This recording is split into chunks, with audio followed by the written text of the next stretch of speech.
सत्या वीरस्थली को नमन, नमन हमारे पुरखे पूर्वजों को। साथियों, ये भाई मुझे कुछ बोलने से रोक नहीं रहे थे, सूचना देने का बोल रहे थे, इसलिए बोल दूं।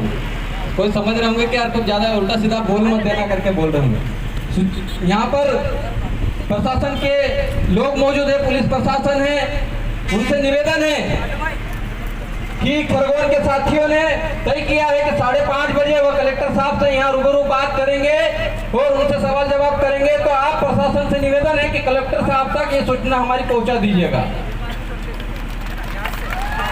अब मैं अपनी बात शुरू करूंगा। आज हम लोग चमेली बाई के न्याय के लिए आए हैं।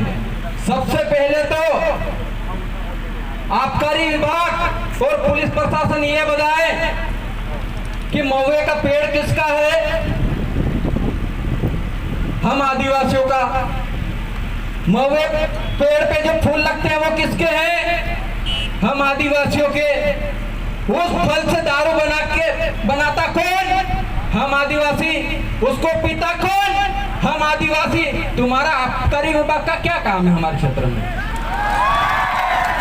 भाई आपका कोई हक नहीं है उस फल पे, उस पेड़ पे। तो आपने चमेली बाई का 34(2) का मुकदमा दर्ज कैसे किया? ये प्रशासन के लोग बताइए, आबकारी विभाग के लोग बताइए।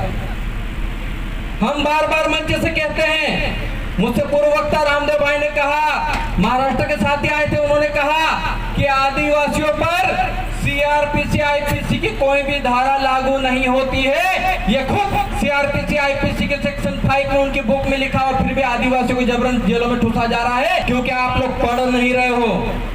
आप लोगों को बार बार कहा सीआरपीसी आईपीसी की बुक उठाओ, उसका सेक्शन 5 पढ़ लेना, बाकी पूरी बुक को छोड़ देना, रद्दी है वो, हमारे कोई काम की नहीं है। और यहाँ के कलेक्टर ने 144 लगा दी कल।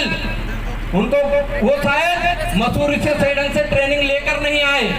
उनको पता होना चाहिए था, उनको पता होना चाहिए था कि उनसे 100 नंबर बड़े 244 वाले लोग आदिवासी लोग हैं। उसका उनका 144 उनके तक 244 का पावर आदिवासियों का पावर है। ये चीज आपको समझने की जरूरत है।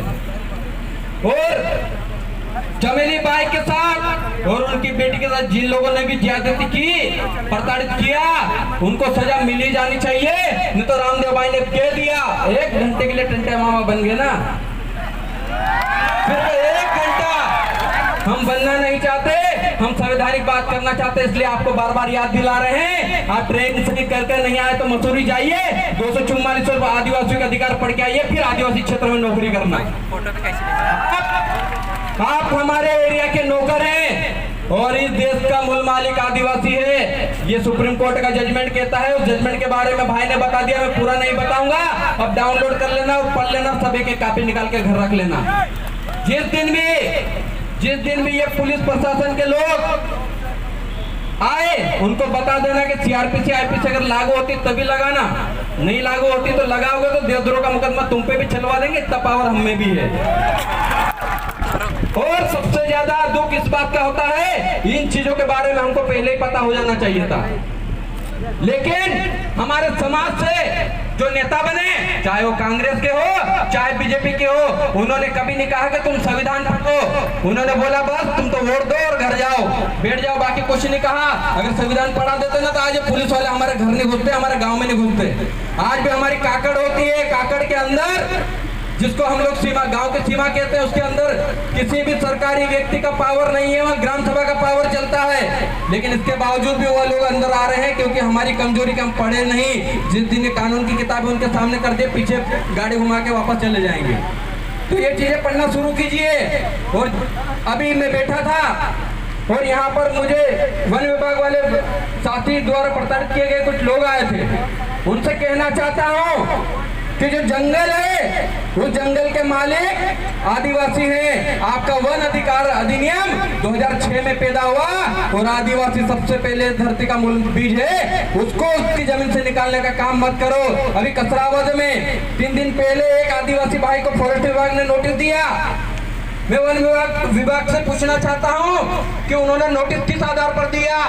आपको आदिवासी को संरक्षण और सुरक्षा की जिम्मेदारी दी गई है, ना कि उसको उसकी जमीन से बेदखल करने का कहा गया है। इसके बावजूद अगर बेदखली की जाती है, और आज देखो वो भाई अपनी जान गंवा दिया, वो जान आत्मसम्मान में गवाया कि मेरी झोपड़ी को गिरा देंगे, उनकी झोपड़ी को खत्म कर देंगे। आप लोग जाग जाइए, वरना ये लोग अभी धीरे धीरे आदिवासी को खत्म करने पर लगे हैं। आदिवासी खुद पता नहीं कहां कहां कौन से धर्म में जाने को घुसा हुआ है, और दूसरे लोग आदिवासी बनने पर तुले हुए हैं, क्योंकि उनको पता है कि आदिवासी देश का मालिक है। जिस दिन भी आदिवासी जाग गया, उस दिन इन 92% लोगों को उनके मादरे वतन वापस भिजवा देंगे।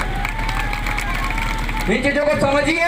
हम कहीं हवा में बातें नहीं कर रहे, जितना सुप्रीम कोर्ट कहता है, जितना संविधान कहता है, उसी पे बात करते हैं। और आज भी प्रशासन आज के कार्यक्रम में अगर किसी को के ऊपर भी FIR करता है, 144 उल्लंघन की धारा लगाता है, तो याद रखना, जो धारा लगाएगा, जो विवेचना करेगा, उसको हम लोग सुप्रीम कोर्ट में घसीट देंगे और देशद्रोह का मुकदमा अब हम लोग लगवाएंगे। क्योंकि पहले हम लोग नहीं पढ़ते, लेकिन अब पढ़ना लिखना शुरू कर दिया है। हम भी टंट्या भील की औलाद हैं, उनके विचार दिमाग में भी है, दिल में भी है, बस हाथों से कलम को चला रहे हैं। उन टंट्या भील के छोड़े हुए हथियारों को नहीं चला रहे हैं। आज भी घर में है, चलाना हम भूले नहीं, आज भी चला सकते हैं और आज भी उखाड़ के फेंक सकते हैं। इतना ही कहूंगा। आज जिस चमेली बाई के न्याय के लिए आए, उसे न्याय दिला के रहेंगे। खरगोन के साथ लगातार उस चीज पे लगे हुए। हम जब मनावर थे, वहां पर हमको बताया तो हम लोगों ने कहा गधुआ है, और गलत जहां पर होता है वहां समाज की एकता दिखनी चाहिए। आज समाज की एकता दिख रही है, बहुत बड़ी ताकत है। आप सभी क्रांतिकारी साथियों को जोहार, जिंदाबाद, जय आदिवासी। लड़ेंगे लड़ेंगे, आदिवासी एकता जिंदाबाद जिंदाबाद जिंदाबाद, आदिवासी एकता जिंदाबाद जिंदाबाद जिंदाबाद। बहुत बहुत धन्यवाद।